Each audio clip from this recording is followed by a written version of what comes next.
From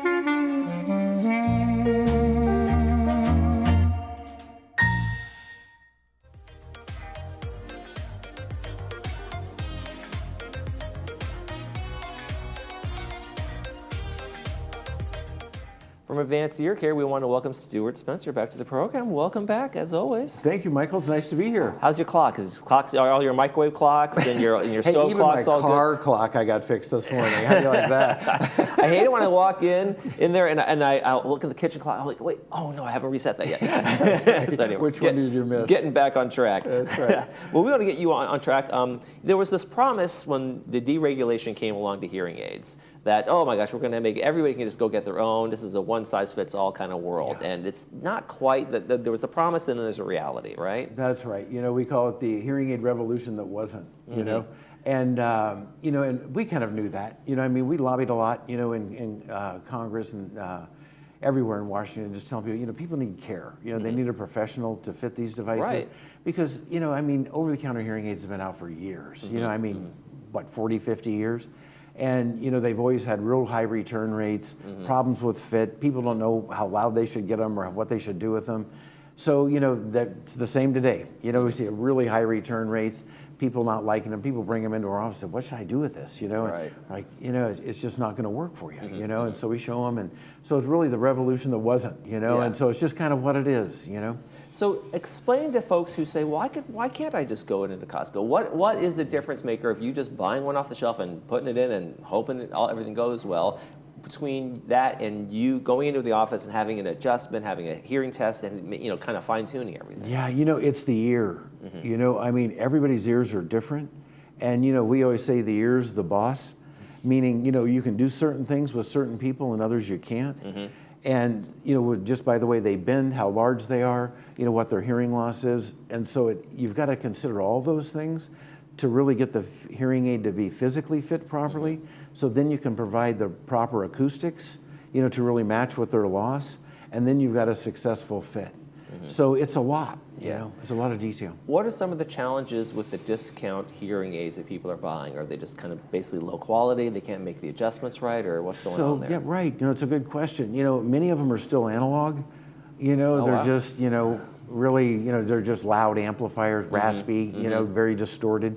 And then the physical fit is a huge problem because, even if perhaps the sound might be adequate for them, they can't fit it in their ear properly. So a lot of them fall out, a lot of them squeal and whistle because you've got to have a real nice custom fit to really seal that sound in the ear so you can drive that hearing. Okay. So it's the fit and the sound quality that really suffer. And in terms of hearing protection, what are some of the things that you like to recommend to people in terms of that?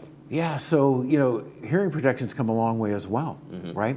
So, instead of the little plugs I stuff in my ear. Right, so grabbing the foam thing and sticking it in your ear, which still does work, by the way. Right. It'll knock that down about 20 decibels. I'll use them sometimes when I sleep. If I know I'm in a maybe noisy area from a hotel or something like that traveling, I'll let's get that in there. I do the same thing. Yeah. In hotels, either they've got the fan or the air conditioner going all night, so I put them in. So I hear that. But these are more customized. So the Phantom product is their custom one.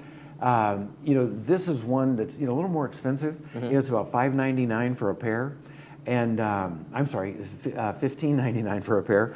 And so these are customized. A lot of Homeland Security, Border Patrol, police officers, that do a lot of shooting, required to do a lot of shooting.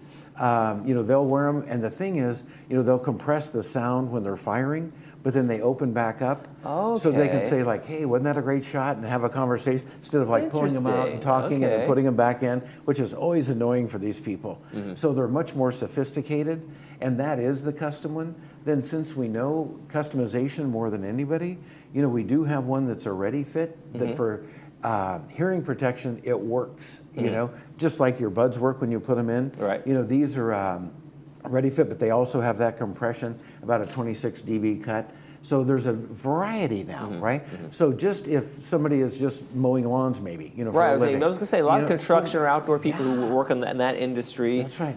Would really benefit from that, just right? Simple, put them in, wear them while you're working that day. Take them out, put them back in the next morning. It protects hearing, Yeah. And what it does, it also protects you from activating a lot of tinnitus, which people complain about a lot because Yeah. they've been around a lot of noise. And when I hear a loud pop or something like that, it bing, my ears start going. There you go. And that's from that loud noise, sudden loud noise, and you're not anticipating it. So if you have hearing protection, it's a really good thing. You've only got 2 ears, like your eyes, right? You want to protect them and really help them be the best they can all the time. Now, we have landscapers in our area, and they wear like the big old megaphone, cuffs on them, but sometimes they're not. And I'm like, oh, they really, so they don't want to, maybe they're uncomfortable, maybe that. There's a comfort level, looks like, that comes with this. That's better than the big muffs that you wear for protection. That's right. I mean, I see people with jackhammers not wearing hearing protection. I'm like, gosh. oh my goodness, I gotta stop and give them something. But yeah, no, hearing protection's come a long way, and this sound gear, from Starkey's really been good. Now, is there any kind of customization in terms of fitting that you would do in the office when somebody comes in and say, hey, I need some hearing protection? I do a lot of outdoor stuff, You know what? like So chainsaws. So these are like custom. I'll just do it real quick here. We take, and so these come in the ear, like this. Okay. So then they're just worn over. This was we're talking about racing earlier. We're using them at the racetrack. Whoops, I got my hearing aid in. So using them at the racetrack. So then you just hit the button. It goes to that reduction noise, and then I can still have a conversation with you and be able to hear. But then you're out in that race car, it's compressing it all the time. Really comfortable, right? Oh, wow. So then when you're not wearing them, you just kind of hang out, and just wear them like this, and then you can put them back in whenever you want to. Okay. And then got the regular hearing aids on top of that. So that's it's kind of a really nice advancement, again, over the foam and the other kind of thing that you can do, the big muffs in your ears. Absolutely. So it's kind of fun. So when people come into your office, how can you make it just an easy process for them in terms of fitting, in terms of adjustments, in terms of all those things, whether they're coming in with ones that you sold them or they bought off the shelf somewhere? So, now, with the acceleration of all the technology, we've really made it easy for people. We used to have to come in, we'd test them, look at what their loss was, kind of, decide what product was good for them and, where they were comfortable price-wise, and then they'd come back. We have to order them, then they'd come back, then the people would have to come back, then we'd fit them, and it was just kind of a long process. Now, we can do same-day type of fittings. Okay. Testing, analyzing their hearing, see what they want. The products, just like I just put in my ear, we can ready fit these, and they can walk out the same day, hearing really well. Okay. And, it's important because sometimes, somebody's son or daughter will come into town, right? And Dad, you really need to get your hearing checked, Right. And so they'll bring them over and, they help them make the decision, kind of encourage them, to get hearing help, and then they can walk right out hearing better that same day. Yeah. And people in this community, it's an active community. People are going out there. But when you can't hear in a group or a crowd or any kind of noisy setting, there's an isolation to that. Boy, it's huge, and it's so subtle, Michael, because people just don't say anything. They're not their normal selves, and so they're not as, able to really participate in the conversation because one or two things are going to happen, right? They're going to say the wrong thing and be embarrassed. Right. Or they're just really frustrated because they're trying to hear and they're just not getting it. They're not engaging at all. Yeah. So, getting back in the game, testimony after testimony, people come back and go, oh my gosh, this is so much better, Thank you. So if you're watching this at home and you're listening to this on closed captioning, then it might be time to go over to see Stuart over at Advanced Ear here. Thank you very much for joining us today. Oh, thank you, Michael. Always a pleasure. That's going to do it for this interview. Where we'll come back, we'll be talking to folks from Community Bridge Builders. Stay with us.